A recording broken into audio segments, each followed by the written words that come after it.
Hello good morning दोस्तों, कैसे हैं आप लोग। आप सभी का स्वागत है एक और नए क्लास में। तो दोस्तों आज के क्लास में हम आपको पढ़ाने वाले हैं कक्षा 5 का जो है अध्याय 1 का जो भी इम्पोर्टेंट टॉपिक था हमारा, उसमें हम कुछ जानने वाले हैं संख्या के बारे में। जैसे कि हमने पहले जाना था कि सम संख्याएं क्या होती है, विषम संख्याएं क्या होती है, पूर्ण संख्याएं क्या होती है, प्राकृत संख्याएं क्या होती है। तो आज के क्लास में मैं आपको बताने वाला हूं कि अभाज्य संख्याएं क्या होती है। तो आप लोग बने रहिएगा। जल्दी से जल्दी आप लोग क्लास को लाइक कर दीजिए और आप चैनल पर नए हैं तो चैनल को सब्सक्राइब कर दीजिए। तो चलिए आज के क्लास की शुरुआत करते हैं। तो सबसे पहला टॉपिक जो हमारा रहने वाला है वो हम पढ़ने वाले हैं कि अभाज्य संख्याएं क्या होती है। ठीक है, सबसे पहला टॉपिक हमारा क्या रहने वाला है, अभाज्य संख्याएं क्या होती है, अभाज्य संख्या के बारे में। ठीक है, ये अभाज्य संख्या क्या होती है इसकी परिभाषा सबसे पहले हम लोग जानने वाले हैं। तो चलिए हम इसका परिभाषा लिखते हैं।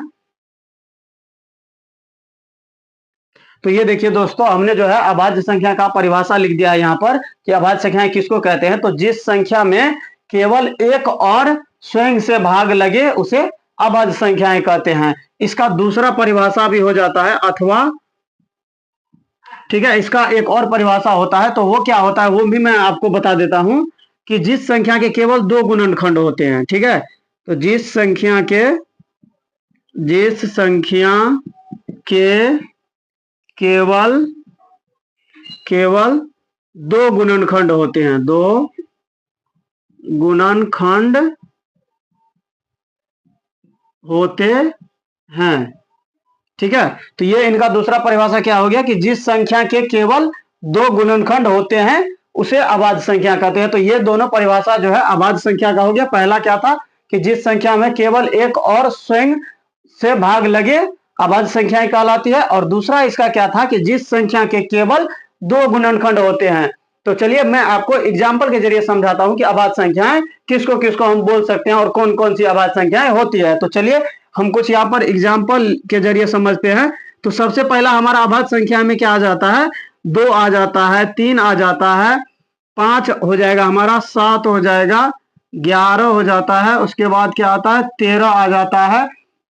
इसी तरह से और आगे चलते रहती है। तो दोस्तों ये सारी जो संख्याएं मैंने लिखी है बोर्ड पर, ये कौन सी संख्याएं हो गई, अभाज्य संख्याएं के गुण है। तो इनको अब हम चलिए इसके परिभाषा के जरिए समझते हैं कि कैसे ये अभाज्य संख्याएं कहलाएगी। तो सबसे पहला हम देखते हैं कि 2। ठीक है, ये 2 जो है अभाज्य संख्याएं कैसे है तो वो मैं आपको बता दे रहा हूं कि इसमें क्या बोला जा रहा है कि जिस संख्या के एक और स्वयं से भाग लगे, जिस संख्या में केवल एक और स्वयं से। तो 2 में देखिए दोस्तों, अगर हम 1 से भागा करें तो यहाँ पे 2 मर्तबा ये कट गया।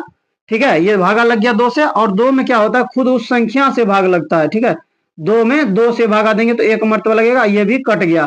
इसके अलावा जो है इसमें किसी भी संख्या से भाग नहीं लग पाएगा। 2 में आप यदि भागा देंगे तो किसी भी संख्या से भागा नहीं लगेगा। तो ये क्या हो जाएगा, हमारा अभाज्य संख्या हो जाएगा। इसी तरह से आप बाकी सब का भी चेक कर सकते हैं। जैसे आप 7 का चेक कर सकते हैं, तो 7 में केवल या तो 1 से भागा लगेगा या खुद 7 से ही भागा लगेगा, तो इसलिए ये अभाज्य संख्या होगी है। ठीक है, तो ये दूसरा इसका क्या कहता है परिभाषा कि जिस संख्या के केवल दो गुणनखंड हो, या तो आप ये बोलिए कि एक और स्वयं से भाग लगे, या फिर आप ये बोलिए कि केवल दो गुणनखंड हो। तो चलिए हम एक का करके देते हैं। जैसे कि 7 का गुणनखंड करना है तो इसको हम 1 गुना 7 ही लिख सकते हैं। ठीक है, या इसी को 7 गुना 1 हम लिख सकते हैं। इसके अलावा इसका कोई भी गुणनखंड नहीं होता। आप इसका करके देख सकते हैं। ठीक है, तो इसके गुणनखंड को यदि आप करेंगे तो उसमें सिर्फ 1 और 7 आएगा। इसके अलावा इसका कुछ भी ऐसा टुकड़ा नहीं होता है कि जो गुना करके 7 पूर जाए। ठीक है, तो ये इनका दूसरा परिभाषा क्या था कि जिस संख्या के केवल दो गुणनखंड होते हैं तो वो अभाज्य संख्या कहलाती है। तो इसका गुणनखंड 1 हो गया 1, और दूसरा क्या हो गया यहाँ पर 7 हो गया। तो इसी तरह से ये अभाज्य संख्या हो गई है। तो अब मैं आपको बताता हूं कि 1 से 100 तक में कितनी अभाज्य संख्याएं होती है। तो आपको ये भी लिख लेना है कि 1 से 100 तक, ठीक है, 100 तक में अभाज्य संख्या। ठीक है, तो अब मैं आपको बता रहा हूं कि 1 से 100 तक में कितनी अभाज्य संख्याएं हो जाएगी, तो हमारा 25 हो जाएगा। ठीक है, अगर आपको कोई बोल दे कि 1 से 100 तक में कितनी अभाज्य संख्याएं होती है तो यहाँ पर 25 हो जाएगा आपका आंसर। ऐसे ही करके 2, 3, 5, 7, 11, 13 वो सारी संख्याएं मैं आपको लिखा देता हूं। ठीक है, इसको मिटाने के बाद मैं आपको वो सारी संख्याएं लिखा दूंगा कि 1 से 100 तक में कौन कौन सी संख्याएं अभाज्य संख्याएं हैं। तो चलिए हम इसको साफ करते हैं। तो जितने भी बच्चे इस क्लास को देख रहे हैं जल्दी से आप वीडियो को लाइक कर दीजिए और चैनल पर नए हैं तो चैनल को सब्सक्राइब कर दीजिए। तो चलिए अब हम आपको बताते हैं कि 1 से 100 तक में कौन कौन सी वो अभाज्य संख्याएं होती है। तो हमको क्या जानना है इस वीडियो में, 1 से 100 तक में कौन कौन सी अभाज्य संख्याएं, ठीक है, कौन कौन सी अभाज्य संख्याएं होती है। ठीक है, अब हम जानने वाले हैं कि 1 से 100 तक में हमारी कौन कौन सी अभाज्य संख्याएं आ जाएगी, वो मैं यहां पर लिख दे रहा हूं। तो सबसे पहला हमारा सबसे छोटा अभाज्य क्या संख्या आ जाएगा, 2 हो जाएगा। ठीक है, सबसे छोटा और एकमात्र सम अभाज्य संख्या यही होता है कि 2। ठीक है,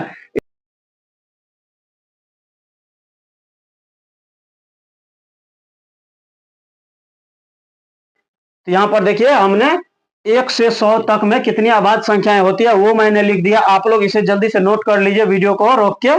तो ये देखिए सबसे पहला क्या आ जाएगा हमारा, 2 आ जाएगा, 3, 5, 7, 11, 13, 17, 19, 23, 29, 31, 37, 41, 43, 47, 53, 59, 61, 67, 71, 73, 79, 83, 89 और 97।